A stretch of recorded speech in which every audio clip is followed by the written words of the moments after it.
नमस्कार, मी संदीप चव्हाण आणि आपण पाहताय टॉप न्यूज मराठी।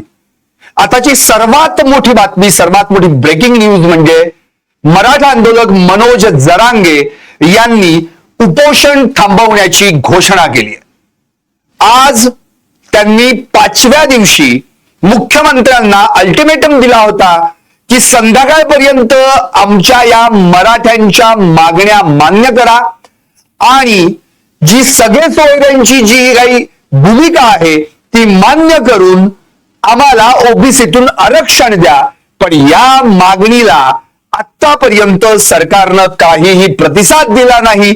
अखेर मनोज जरांगे यांनी यापुढे मी उपोषण करणार नाही, उपोषण थांबवत असल्याची घोषणा केली आहे। त्यामुळं संपूर्ण राज्यातील मराठा समाजाला आता त्यांनी आश्वस्त केलंय की यापुढे मी उपोषण करणार नाही, पण आता उपोषणाची लढाई जरी बंद झाली तरी यापुढे झटपट आंदोलन करणार असा उच्चार त्यांनी यावेळी केलाय।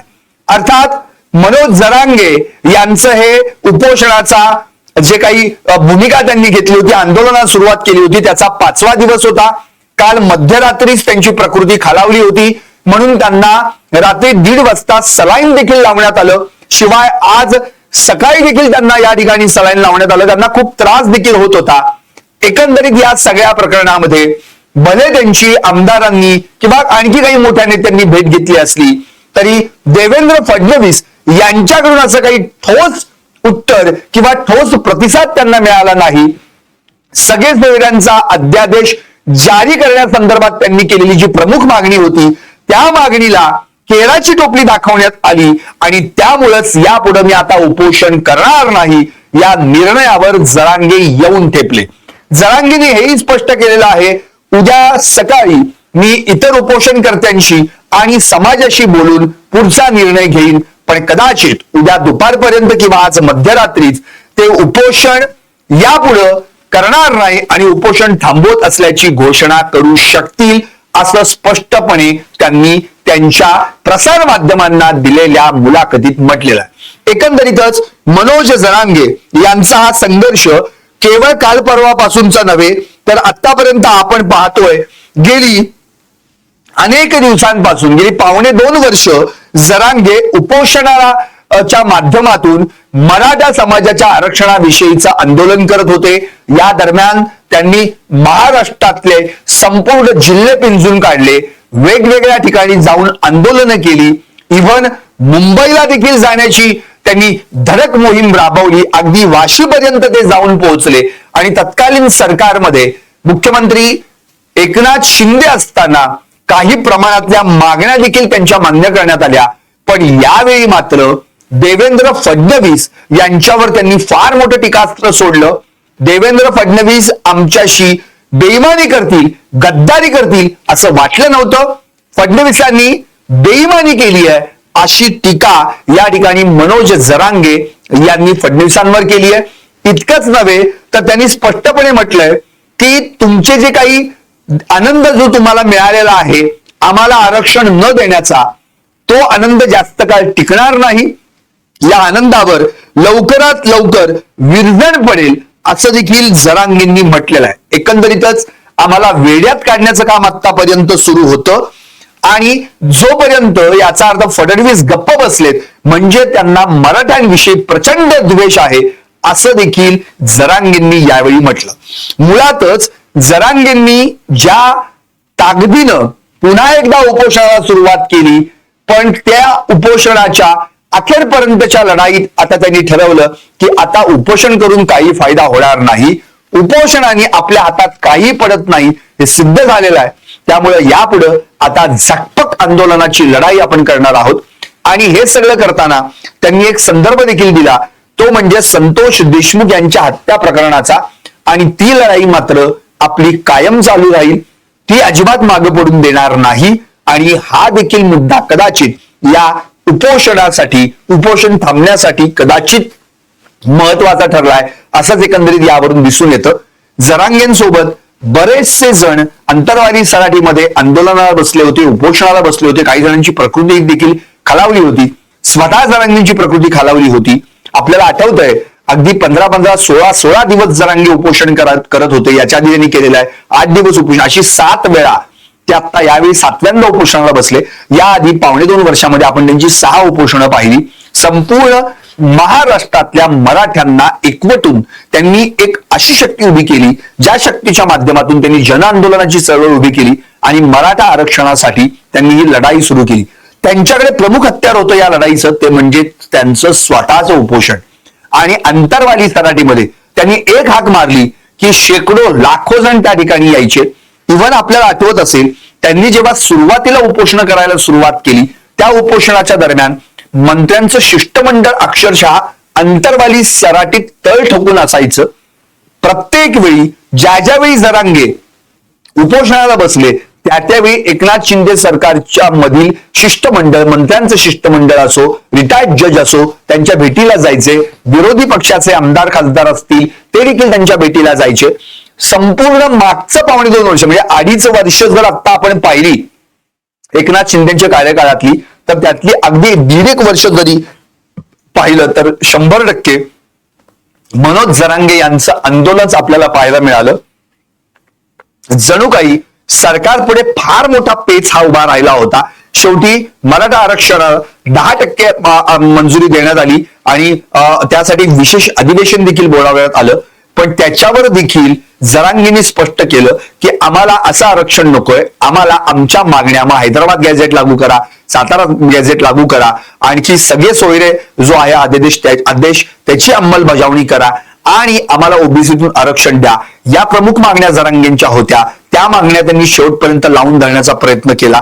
अखेर आज देखील जरांगेंनी या संदर्भामध्ये आपली जर त्याची 5 दिवसांपूर्वीची भूमिका पाहिली तर कायम ते ठाम होते. त्यांनी आपल्याला सांगितलं देखील होतं महाराष्ट्राला की 26 जानेवारीपासून कोणत्याही परिस्थितीत मी या आंदोलनाला बसणार आहे. आणि त्यांनी 25 जानेवारीपासून त्यांनी आंदोलनाला सुरुवात देखील केली. त्याआधी देखील संपूर्ण मराठा समाजातील विविध नेत्यांनी, सर्वसामान्य लोकांनी विरोध केला होता की जरांगेंनी आंदोलनाला बसू नये, कारण की त्यांची प्रकृती ठीक नाहीये.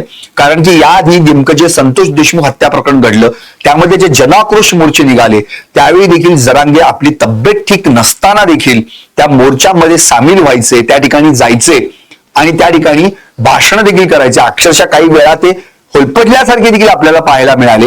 पण प्रकृती ठीक नसताना देखील संतोष देशमुख हत्या प्रकरणामध्ये जे मारेकरी आहेत त्यांना कठोर शिक्षा करणं आणि संतोष देशमुख व त्यांच्या कुटुंबियांना न्याय मिळवून देण्यासाठी त्यांनी हा लढा उभारला होता.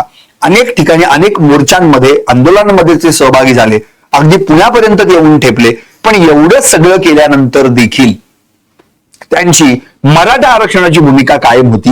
इव्हन त्याच्या आधी धनंजय देशमुखांनी त्यांची गाठ देखील घेतली की तुम्ही मराठा आरक्षण जो मोर्चा आहे किंवा मराठा आरक्षणासंदर्भात जे उपोषण करणार आहात तर त्याला तुम्ही आता यावेळी बसू नये, कारण की संतोष देशमुख हत्या प्रकरणामध्ये जे तुम्ही नेतृत्व करताय त्यामुळं संपूर्ण महाराष्ट्राला देखील हे कळून येईल की संतोष देशमुख कुटुंबाला न्याय मिळण्यासाठी तुम्ही सगळे झगडता आहात. पण त्यांनी मराठा आरक्षण देखील तितकंच महत्वाचं आहे हे देखील मांडलं आणि धनंजय देशमुखांना आश्वस्त देखील केलं की काळजी करू नका की हे प्रकरण देखील आहे संतोष देशमुख हत्या प्रकरणातलं त्यांना न्याय मिळवून देण्यासाठी आमची लढाई कायम चालू राहील. शेवटी धनंजय देशमुख यांनी देखील काल 1 दिवसाचं त्या ठिकाणी लाक्षणिक उपोषण केलं आणि मराठा आरक्षणाला त्यांनी पाठिंबा दिला. या सगळ्या गोष्टी घडल्यानंतर आता मात्र मनोज जरांगेंनी हे स्पष्ट केलंय की यापुढे आता मी उपोषण करणार नाही, उपोषणाच्या माध्यमातून मराठा आरक्षणाची लढाई लढणार नाही. आता मात्र जी लढाई लढेन ती लढाई असेल ती झकपक आंदोलनाची. आता हे झकपक आंदोलन नेमकं कसं असणार आहे त्याची दिशा ते उद्या ठरवणार आहेत.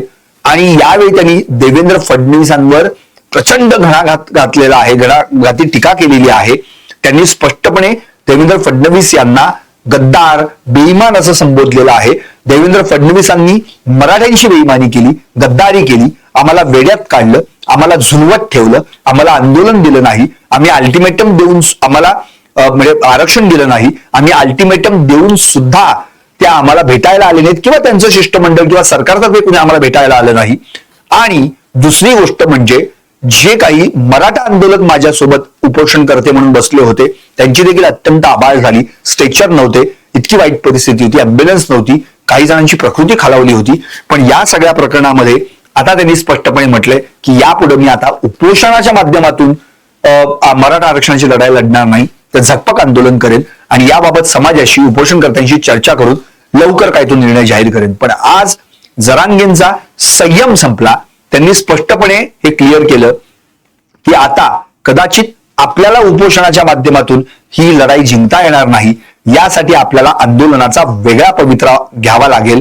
त्यासाठी ते आता काय निर्णय घेतात, त्याची दिशा काय असेल हे लवकरच कळून येईलच. पण मूळ मुद्दा हा की जरांगेंनी आता यापुढे उपोषण करणार नाही, आपण उपोषण थांबवत असल्याची घोषणा त्यांनी या ठिकाणी केलेली आहे. उद्या दुपारपर्यंत किंवा आज मध्यरात्री कदाचित ते आपण उपोषण सोडल्याची घोषणा देखील करतील.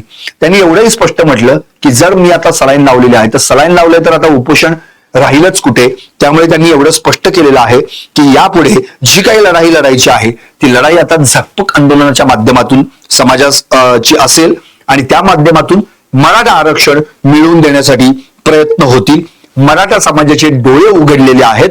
आरक्षणाचा खरा मारेकरी कोण हे आता कळालेलं आहे, समाजाला कळालेलं आहे असं देखील त्यांनी म्हटलं. शिवाय आम्हाला वेड्यात काढलं, फडणवीस तुम्ही बेईमानी केली, तुम्ही बेईमानी कराल, गद्दारी कराल असं वाटलं नव्हतं, पण आता फडणवीस गप्प बसलेत याचाच अर्थ त्यांच्या मनात मराठ्यांविषयी किती द्वेष भरलेला आहे हेच यातून प्रतीत होतं. त्यामुळं 2.5 वर्ष जे उपोषण केलं त्याचा काही उपयोग झाला नाही. यापुढे आता झकपक आंदोलन करणार. फडणवीस यांच्याकडून आपल्याला काहीही प्रतिसाद आला नाही, पण तुमचा आनंद जास्त दिवस टिकणार नाही, आनंदावर लवकरच विरजण पडेल असं देखील त्यांनी म्हटलेलं आहे. अशा शब्दात त्यांनी या ठिकाणी देवेंद्र फडणवीसांवर टीका केलेली आहे. एकंदरीतच मनोज जरांगे यांनी जे उपोषण सुरू केलं होतं त्या उपोषणाला स्थगिती देण्याचा निर्णय त्यांनी आता घेतलेला आहे. यापुढे कदाचित ते कोणता मार्ग अवलंबतील मराठा आरक्षण मिळवून देण्यासाठी हे आता पाहणं अत्यंत गरजेचं आहे. त्यामुळे उद्या दुपारी ते नेमकी कोणती घोषणा करतायत.